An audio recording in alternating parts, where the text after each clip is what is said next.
మధ్యంతర బడ్జెట్ను కేంద్ర ఆర్థిక మంత్రి చిదంబరం లోక్సభలో ప్రవేశపెట్టారు. ఉదయం సభ ప్రారంభం కాగానే సీమాంధ్ర ఎంపీలు, కేంద్ర మంత్రులు సభలో సమైక్యాంధ్ర నినాదాలు చేశారు. సభ్యుల నినాదాల మధ్య చిదంబరం మధ్యంతర బడ్జెట్ ప్రసంగాన్ని కొనసాగించారు. ద్రవ్యలోటు 4.6% పరిమితమైందని బడ్జెట్లో ఆయన పేర్కొన్నారు. And rule. No, point of order rule. Under what rule are you giving this? No, what is the subject before what is the motion before the House and which is the rule under which you are raising the point of order? You mean? Madam, that Andhra Pradesh reorganization bill. No. Way it was. No, first give me the rule before you proceed. First. Violated.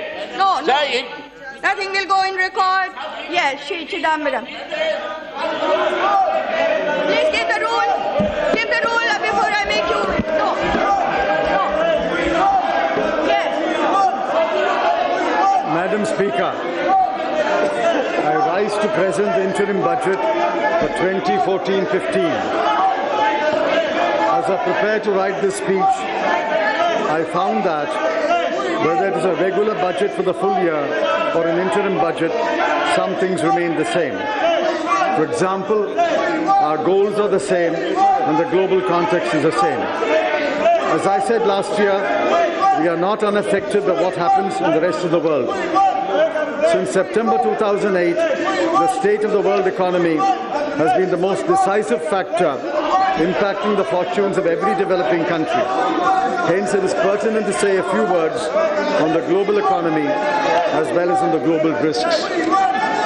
World economic growth was 3.9% in 2011, 3.1% in 2012, and 3% in 2013. Those numbers tell the story. Among India's major trading partners, who are also the major sources of our foreign capital inflows, the United States has just recovered from a long recession. Japan's economy is responding to the stimulus.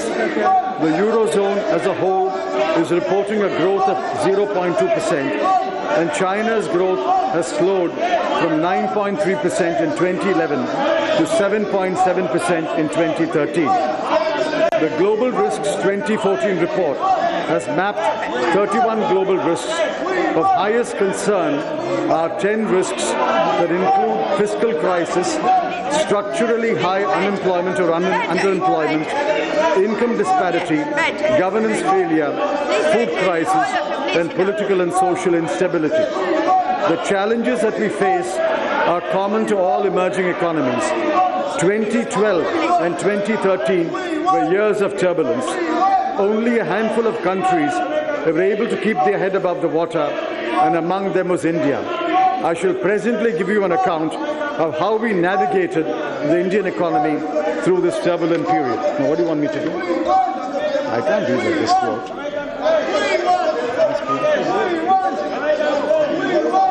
I don't need to do it. No, you can't read the whole thing like this. It's coming very clearly. No, maybe, but this is not the way a budget should be read. This is it. It's coming very clearly. I may be so, but I don't intend to read this. Nothing will go in record other than the budget. Nothing else will go in record. Nothing else will go in record. Nothing else will go in record. Please take your seat. Please take your seat. If you have no point of order, you can give no rule.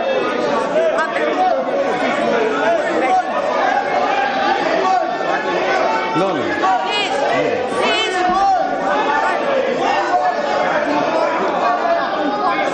It's not like that. I don't want to go. You're not going to go back? No, sorry. Honorable members, you see, these are the last few days. Honorable members,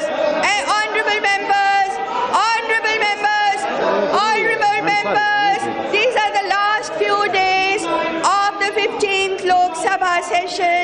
Interim budget, something which is the constitutional duty of the finance minister. He is performing. Please don't obstruct. Please don't obstruct. And if you have any problem, you come to my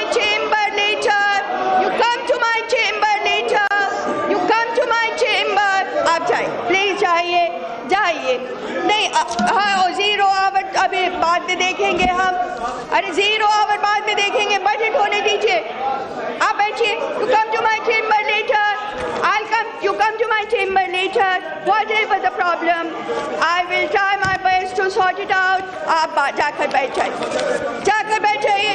बैठिए। Yes, honorable minister. No need to adjourn. No need. She has asked to continue. Yes. She has asked to continue.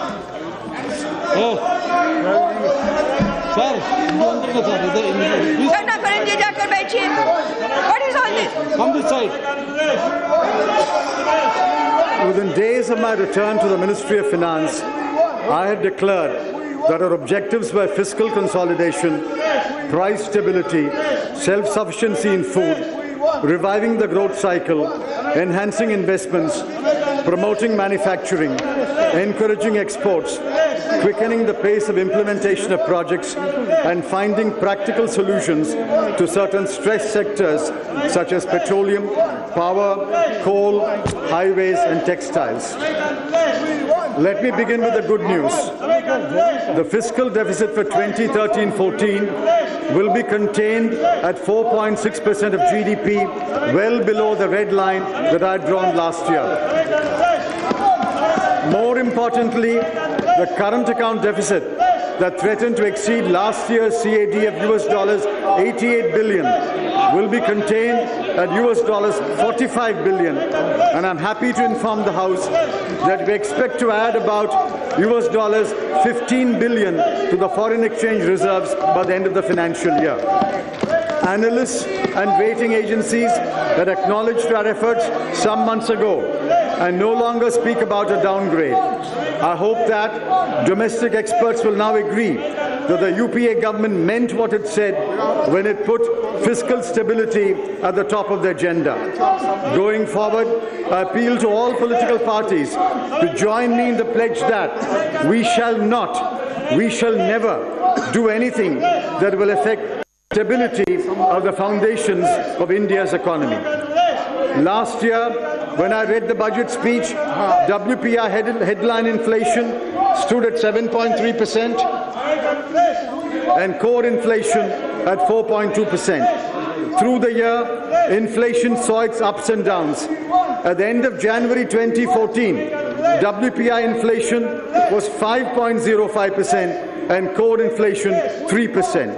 Both the government and the RBI have acted in tandem. While our efforts have not been in vain, there is still some distance to go. Food inflation is still the main worry, although it has declined sharply from a high of 13.6% to 6.2%.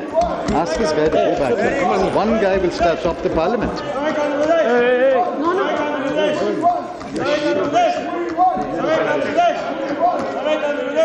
We are proud of the stellar performance of the agriculture sector. Food grain production in 2012-13 was 255 million tons, and the estimate for the current year is 263 million tons. Estimates of production of sugarcane, cotton, pulses, oil seeds and quality seeds point to new records. Agricultural exports in 2012-13 stood at $41 billion versus imports of $20 billion. In 2013-14, agricultural exports are likely to cross $45 billion. Agricultural credit is likely to touch 7,35,000 crore rupees, exceeding the target of rupees 7 lakh crore.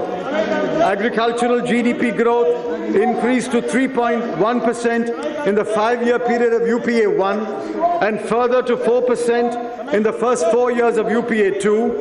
In the current year, agricultural GDP growth is estimated at 4.6%. Even after the slowdown, the savings rate was 31.3% in 2011-12 and 30.1% in 2012-13. The corresponding investment rate was 35.5% and 34.8% respectively, indicating there was no steep decline in investment, except in mining and manufacturing.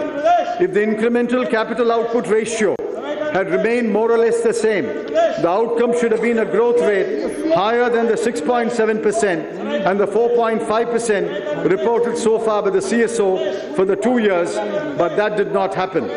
It was obvious that projects were not achieving commercial operation date, and there were too many obstacles on the path of implementation. At a time when it appeared that a number of projects would fall because of the logjam, government took the bold step to set up the Cabinet Committee on Investment and the Project Monitoring Group.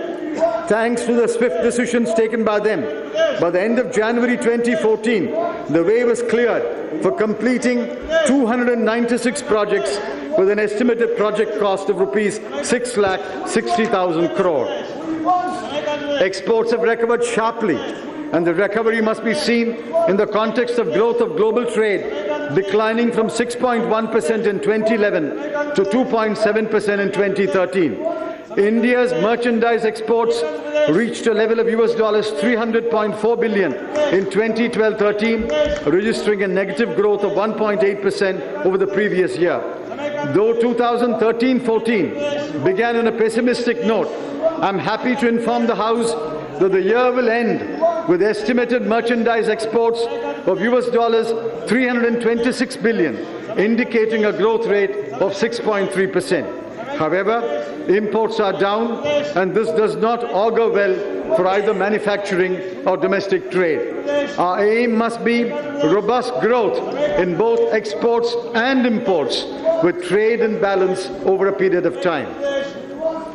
Manufacturing is the Achilles heel of the Indian economy.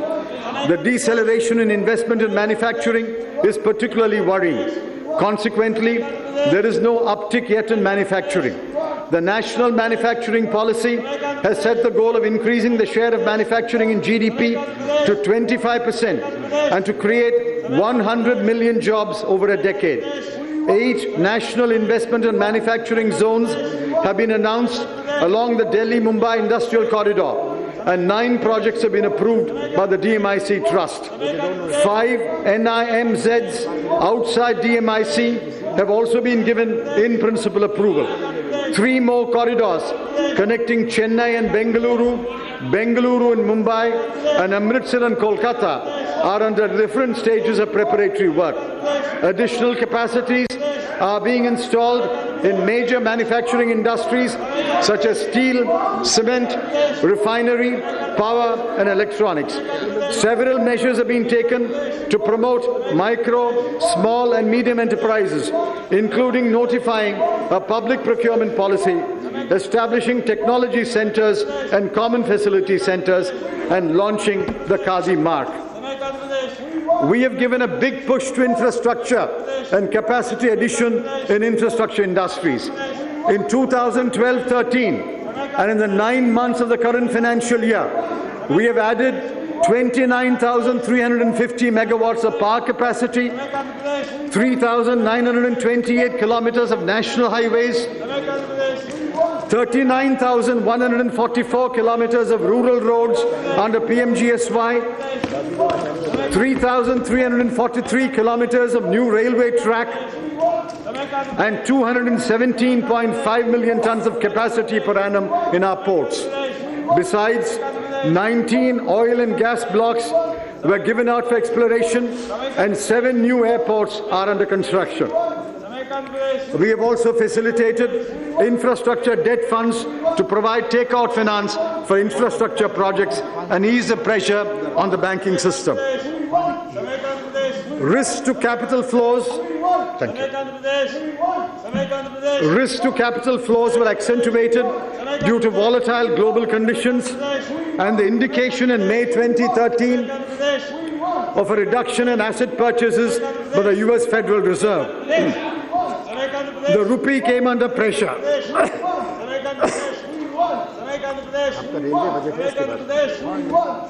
Government, RBI and SEBI undertook a number of measures to facilitate capital inflows and stabilize the foreign exchange market.